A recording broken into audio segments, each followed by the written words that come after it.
It's officially WrestleMania week. Boy, I cannot wait to get to Texas. What's going on, YouTube family?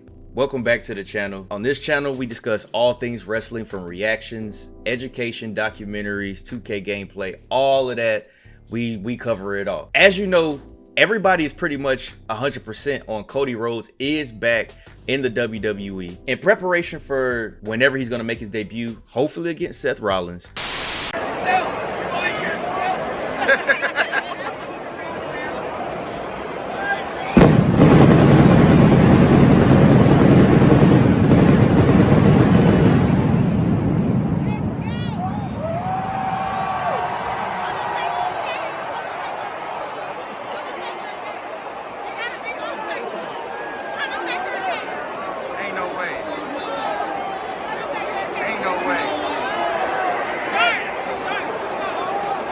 Ain't no way.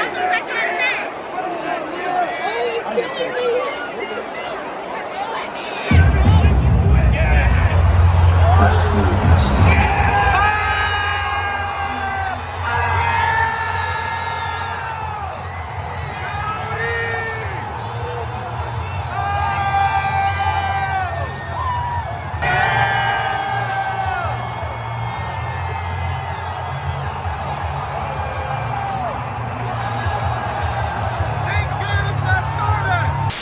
We're going to check out 10 best Cody Rhodes moments in WWE, in AEW.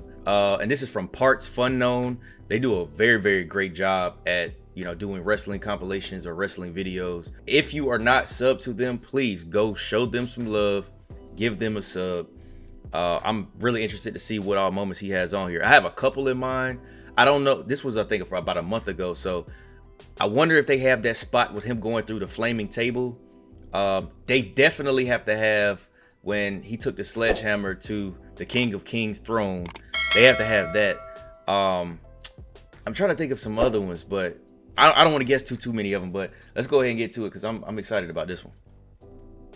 A peroxide blonde figure in wrestling, changing companies and hoping that people still like him as much as he thinks people do, although there's a nagging thought in the back of his mind that people absolutely don't. That gimmick will never work. Anyway, completely unrelated to that last statement, Cody Rhodes has left AEW, the company that he helped to create, the first viable competition to WWE in decades, and it's all but certain that not only will he be returning to the heaven from which he fell, but he's also going to be in a major program at Wrestlemania. Life is weird, huh? Regardless of all the backstage rumors that are tying us all in knots and whatever the Young Bucks put in their Twitter bio, Cody has done some phenomenal work in AEW, haters be damned. As we embark on the roads to WrestleMania, Ollie insists I credit him for that joke, let's mark one chapter of the American Nightmare's career closing, but running down some of Cody's greatest AEW memories, because shut up you mean people, there are loads. Cody loads. I'm Adam, hailing from partsFUNknown, and here are top 10 Cody Rhodes moments from AEW. Number 10, 10 lashes. Cody Rhodes' rivalry with MJF was one of the most engaging stories told during the early days of Dynamite. Man, that was a good segment. Executing the first great heel turn of the promotion's history and crowning himself King Turd in the Punch Bowl. To get MJF to fight him, Cody had to accept MJF's terms, a trial of Hercules-style gauntlet, one of which was to receive 10 lashes from MJF himself. The segment was actually difficult to watch, seeing Cody's back being covered in welts as MJF and Wardlow really take their time and draw these 10 lashes out. Heels unrelated to the rivalry came out on stage just to watch Cody suffer, while the Young Bucks told him he didn't have to do this. One of the last times Cody would ever interact with the Elite on camera, and the whole thing has a very Tommy Dreamer, Sandman, ECW vibe to it. The pretty babyface taking these shots but standing triumphantly after the heel is given his best. Talk about a stark contrast to the Revival shaving each other's backs in the shower over on the other channel. Number 9, Cody Rhodes versus Wardlow. Sticking with the MJF feud, another of the American Nightmares trials saw him step inside a steel cage with Wardlow, MJF's giant man pet. The first cage match in AEW history and Wardlow's first match in the company. Again, a lot could go wrong, but Cody led the way through a simple yet effective match. After years of WWE's fairly crap escape the cage rules, this match went back to NWA style basics, locking the hero in a cage with a monster and forcing him to take a big risk to slay the beast. And what a risk at that. Cody scales this impossibly tall cage, and hits a moonsault that probably should have cost him his knees, if not worse, taking out Wardlow and winning the match covered in blood.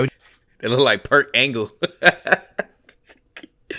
Oh man, Kurt Angle was He's great. standing on top of the cage, crimson mask, with finally nothing standing between him and MJF is an unironically heroic moment. Sure is a shame MJF beat him and Cody just sort of forgot about the whole thing, but hey ho, look at the moonsault again.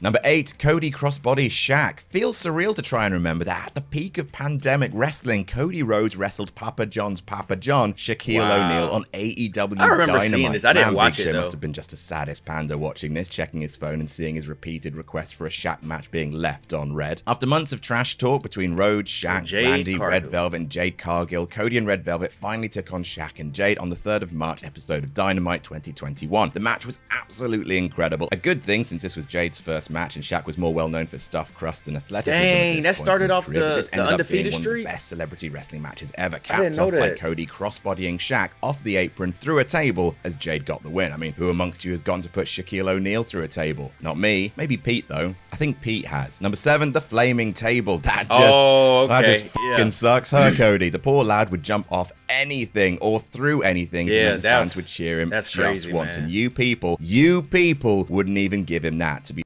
They better not underuse Cody. If he's willing to do that,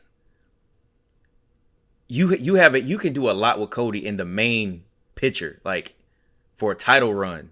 Like use that AE. Don't bring him back as Stardust. Don't bring him back as a mid-carder. Bring him back as the guy that you took from AEW, who helped start AEW, and launch him, and you could have somebody. be fair, the neck tattoo is bad. On the December 1st, 2021 episode of Dynamite, Cody wrestled Andrade El Idolo in an Atlanta street Good fight. match, All things man. considered, it was a very fun match. But then, oh no, what are you doing, Brandy? That's not how you set a table. Cody hit an inverted suplex through a flaming table of all things, and Andrade goes through precisely dick of he that ate table. that. Cody taking the full bump. Most of the time, flaming table fire puts itself out pretty quickly. It's a ball Not that one. lighter fluid, so the fluid should burn off quite quickly. Not this time, though. Cody lands and lies in a pile of flaming rubble, burning, literally burning, as he pins Andrade with his tights still on fire. It may not have gotten him cheered in the long term, but got to put some respect on the lad. You at got least. to, Number 6, man. Cody puts over new talent. It is hard to try and narrow this down to just one moment, but it is worth pointing out that while a portion of the AEW fan base became perhaps a little too obsessed with comparing Cody Rhodes to Triple H, you're not really helping your case with that golden shovel, though, Cody. I don't really care that it's a meme. However, while many accuse Cody of burying new talent, more often than not, the opposite was true. Sure, Cody got many wins in AEW, but there are few who did the job to make someone else a star as many times like Cody did in AEW, whether it be MJF at Revolution 2020, Brody Lee in Just Minutes and one of the biggest shockers in Dynamite Sami history, too. Darby Allin at Full Gear 2021, Malachi Black also in Just Minutes, or Sami Guevara in that ladder match that we'll get to. Cody leaves behind a roster of guys who have benefited from beating him, mostly because he beat so many people. It's like that's how wrestling works, really. Number 5, the TNT Open Challenge. Boy, I do love a good open challenge. Single-handedly turned John Cena's career around. I don't care who agrees. Good matches with built-in stakes and an ongoing story of the champion getting worn down with each title defense only to finally be overcome when they run out of gas. Who could say no? Cody Rhodes was your inaugural TNT champion, and if we're honest, beating the relatively new Lance Archer could be seen as the start of his descent in the fans' eyes. But then he started putting it on the line every week. He started with Jungle Boy and proceeded to have really fun matches with Mark Quinn, Jake Hager, Ricky Starks, Sonny Kiss, Eddie Kingston, Warhorse, Scorpio Sky, before finally losing in a legendary squash match against Brody Lee. The Open Challenge didn't just benefit Cody either, with Starks and Kingston both earning contracts from their performances against the grandson of a plumber. Number 4, the dog collar match. This match holds a bittersweet place in many fans' hearts. See, around this time, I wasn't really watching AEW like that. It was, I guess, because it was still a new product. I was trying to. I've been WWE since forever. So I mean, they were literally, the biggest promotion. So of course, mainstream media was pushing WWE. I knew about AEW. A couple of my friends told me about AEW, and I was like, I'm gonna check it out. Because that was the other thing too, was trying to figure out how to find it. So ended up being able to find out how to watch AEW and fell in love. So I had to go back and watch matches like these, though. As this would end up being the final match of the great Brody Lee's career, but did he ever make the most of this one? In response to Brody capturing the TNT title from Cody, Cody returned weeks later with black hair, looking an awful lot like Robbie Rotten from Lazy Town, challenging Brody to a dog collar match for the title on the October 7th, 2020 episode of Dynamite. The match has the kind of old school southern violence that AEW often really well mixes in with their high speed technical wrestling, lucha libre, and Japanese strong style. This was an old fashioned fight with both men chained together, bleeding together, and it was brilliant. Of all of Cody's title wins in AEW, this one was by far the best match, and it holds an incredible amount of emotional weight and significance in hindsight. Number 3, Undesirable to Undeniable. While Cody Rhodes cut one or two great promos in WWE, the They Made My Father Dance one being especially good, AEW is where he truly came into his own on the stick. He cut a number of great promos during his time in AEW, but the best has to be his go-home promo for Full Gear 2019, setting up his AEW World Championship match with Chris Jericho. Cody would announce that if he lost, he would never again challenge for the title, a stipulation that may have handcuffed him later on, but for the time, these were big stakes, the kind that really sold AEW's early pay-per-views. He throws shade at Jericho, saying you could buy his book for $3 on Amazon, but the real emotion comes when Cody says this match isn't about his dad, it isn't about the dead, it's about the living. It's about his mother, his sister, his wife, and the 14 years it took for him to go from undesirable to ungoddamn deniable. Cody occasionally cuts some weird, rambling promos in the house he helped build, but this promo encapsulated everything about him that made him the face of the revolution at the time. Number 2, Cody Rhodes versus Sami Guevara. Holy shit.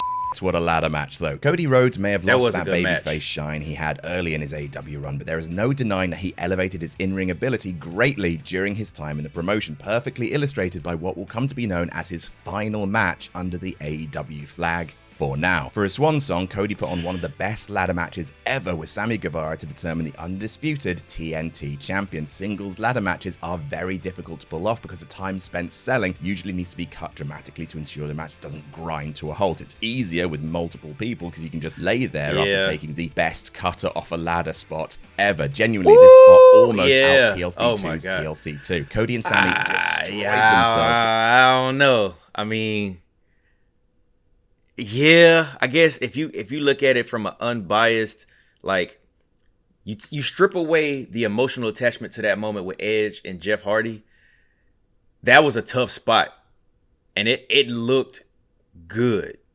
So, it's neck and neck, but yeah. For our entertainment, sending Cody packing with an official 5-star classic. And number 1, Cody solves racism. Not really. Number 1, Cody versus Dustin. And talk about blood-soaked Southern wrestling. For years, the Rhodes brothers wanted to wrestle a match at Wrestlemania, and every other Royal Rumble they would tease it only for the plug to be pulled. Hell, we got a bull finish that singles match between Goldust and Stardust at Fastlane, and they still dropped the whole thing before WrestleMania. Rude. On AEW's first pay-per-view, Cody and Dustin finally got to wrestle. Now, I did go back and watch that one. Putting on a 5-star classic, no less, on AEW's first show, honoring their father in a match that still ranks highly amongst the best in AEW history. Blood was spilled. A lot of blood was spilled, but many tears were shed, not only from the men in the ring, but from many of the people in the crowd who chanted Dusty as the son of a plumber's 2 sons stole the show on one of the biggest nights in wrestling history. And that's our list. What's your favorite Cody Rhodes moment from AEW? You do have one. You do.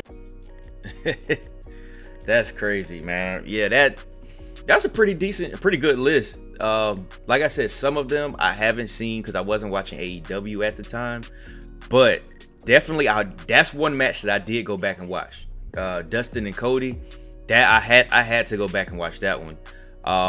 I watched the Sami and Cody. I watched that live. Watched that with a couple of my guys. We usually get together for pay-per-views. But what's your favorite Cody moment? It could be from AEW, it could be WWE, but he definitely has more highlights from AEW. Let me know what you guys think down in the comments. Good luck. Well, not even good luck, but be safe if you go out, if you're headed to Texas for WrestleMania, because, you know, wrestling fans get wild. So be safe out there, man. Hope you guys enjoyed the video, and I will see y'all back in the ring.